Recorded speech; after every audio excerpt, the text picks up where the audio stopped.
कर दो आगाज युद्ध का, अब रण बदलने की तैयारी, और जीत उसी की होगी जिसका संघर्ष है अभी जारी। हेलो दोस्तों, मैं हूं वीके जीनियस और आप सभी का टीचिंग मस्ती में दिल खोल के स्वागत करता हूं। दोस्तों, हम आज पढ़ने वाले हैं टेंस। टेंस बोले तो काल। अरे भैया, वो वाला काल की बात नहीं कर रहे हैं। यहाँ पर समय, समय काल, यहाँ पर काल का अर्थ है समय। अब बात करते हैं कि टेंस होते कितने प्रकार के हैं। तो टेंस 3 प्रकार के होते हैं। कौन कौन से होते हैं, सिंपली मैं बता दे रहा हूँ कि प्रेजेंट टेंस होता है, पास्ट टेंस होता है एंड फ्यूचर टेंस होता है।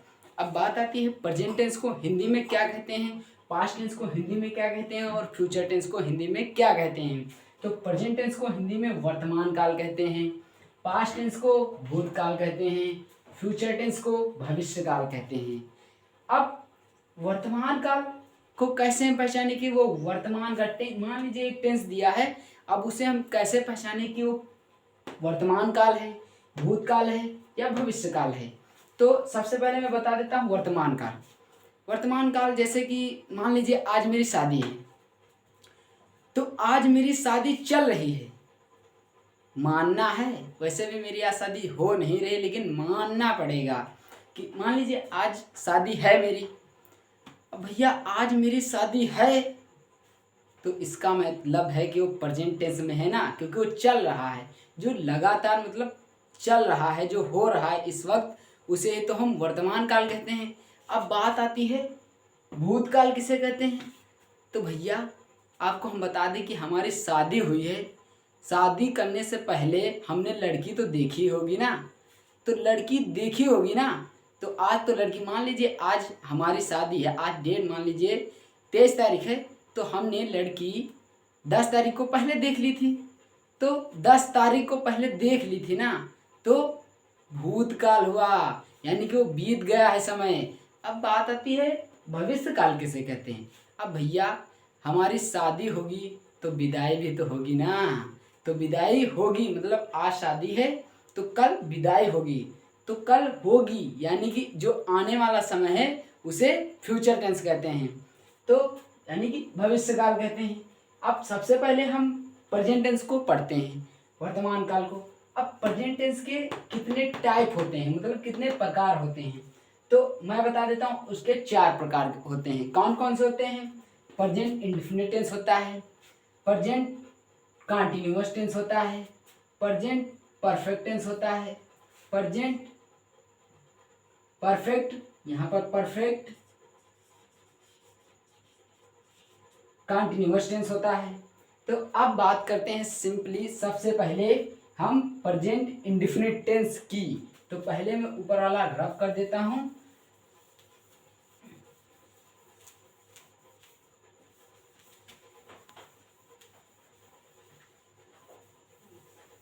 तो प्रेजेंट इंडेफिनिट टेंस।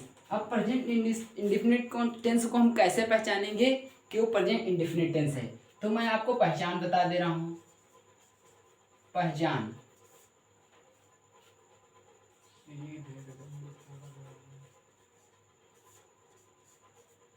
भैया प्रेजेंट इंडेफिनिट टेंस के वाक्यों के अंत में कौन कौन शब्द होंगे ये सिर्फ ध्यान रखना है, बाकी आपको कुछ भी नहीं, ये ध्यान रखना है कि उसके लास्ट में कौन कौन से शब्द होते हैं। बस ये अगर आप जान गए तो गारंटी ले रहा हूँ प्रेजेंट इंडेफिनिट टेंस की पहचान आप जान गए। चुटकियों में बजा के आप बता सकते हैं कि प्रेजेंट इंडेफिनिट टेंस है। तो कौन कौन से ध्यान करना है। ता है, ता है, ती है, ते हैं और हूँ,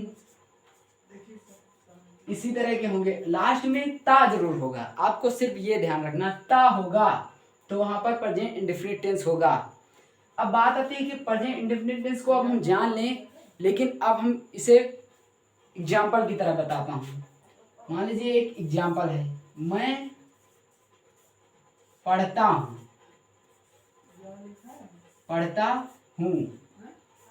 मैंने अभी बताया कि वाक्य के अंत में ता है, ती है, ते हैं, हूँ शब्द आया हो तो उसे प्रेजेंट इंडेफिनिट टेंस है। अब देखिए मैं पढ़ता हूँ, तो लास्ट में ता हूं आया ना, तो ये प्रेजेंट इंडेफिनिट टेंस होगा। अब बात करते हैं कि प्रेजेंट इंडेफिनिट टेंस को हम इंग्लिश में ट्रांसलेट कैसे करते हैं। तो उसके लिए एक सिंपली फॉर्मूला है। ये फॉर्मूला है, सब्जेक्ट है। पहले हम सब्जेक्ट लिखेंगे, उस फॉर्मूले की बात कर रहे हैं। फॉर्मूला यहाँ पर सिंपली लिख देते हैं। फॉर्मूला सब्जेक्ट है, फिर मेन वर्ब की फर्स्ट फॉर्म प्लस उसमें यस या ईएस का प्रयोग करेंगे। अब मैं अभी आपको बताऊंगा कि यस का प्रयोग कहाँ करते हैं और ईएस का प्रयोग कहाँ करते हैं। तो yes oblique ES plus object, ये हुआ इसका बेसिकली फॉर्मूला। अब बात करते हैं कि अब हम एक एग्जांपल देते हैं, फिर आपको बताते हैं। पहले ये समझ लीजिए कि यस या ईएस का प्रयोग कहाँ करते हैं। यदि कर्ता एक वचन है तो यस या ईएस का प्रयोग होगा, लेकिन अगर कर्ता बहुवचन है तो वहां पर यस या ईएस का प्रयोग नहीं होगा। तो सिंपली एक मैं आपको बता दे रहा हूं एग्जाम्पल, जैसे कि वह स्कूल जाता है, तो यहां पर लास्ट में जाता है नहीं कि प्रेजेंट इंडेफिनिट टेंस होगा। प्रेजेंट इंडेफिनिट टेंस होगा। अब देखिए इसे हम बनाएंगे कैसे। सबसे पहले हम सब्जेक्ट लिखेंगे। अरे भैया अब आप कहेंगे कि इतना बड़ा टेंस दे दिया, अब हम सब्जेक्ट कैसे पहचाने। तो सिंपली मैं बता रहा हूँ आपको, 3-4 सब वर्ड याद करना है, जैसे कौन, कब, कहाँ और क्या। तो आपको सबसे पहले निकालना है सब्जेक्ट।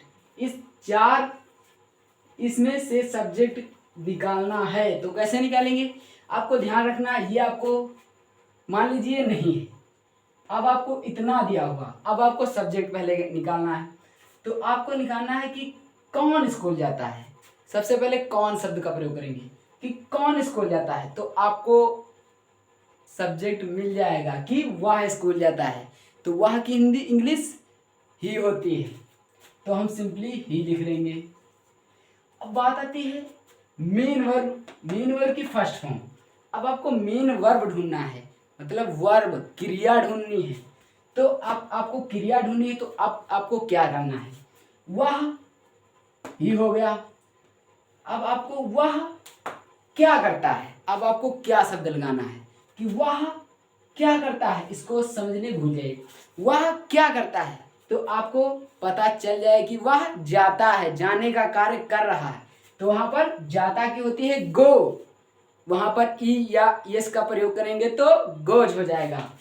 अब गो लिखेंगे, यस का प्रयोग करेंगे। एस का प्रयोग क्यों नहीं करेंगे ये भी मैं बताऊंगा, फिक्र मत कीजिए। यस का प्रयोग करेंगे। फिर अब टू का तो प्रयोग आप जानते हैं कि होता है। अब स्कूल, अब एक ही बचा है, सिंपली आप देख सकते हैं कि द स्कूल। लेकिन अब आपको हम बताते हैं कि कैसे निकालना है ऑब्जेक्ट, ये भी देख लीजिए। तो वह, पहले आपको ही, पहले आप द लिख लीजिए, द स्कूल।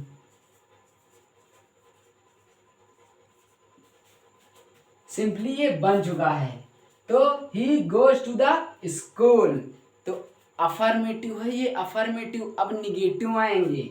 अब निगेटिव कौन होता है, एक एग्जांपल और इसमें मैं क्या बता देता हूं अफर्मेटिव का। जैसे राम मैदान में खेलता है, राम मैदान में खेलता है। तो उसी तरह आपको क्या करना है, पहले सब्जेक्ट। तो सब्जेक्ट क्या है, राम, तो हम लिख देंगे राम। अब राम क्रिया ढूंढनी है, तो खेलता है।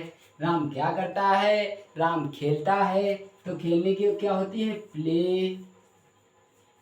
अब बात आती है यह यस या यस का प्रयोग करेंगे। तो यहाँ पर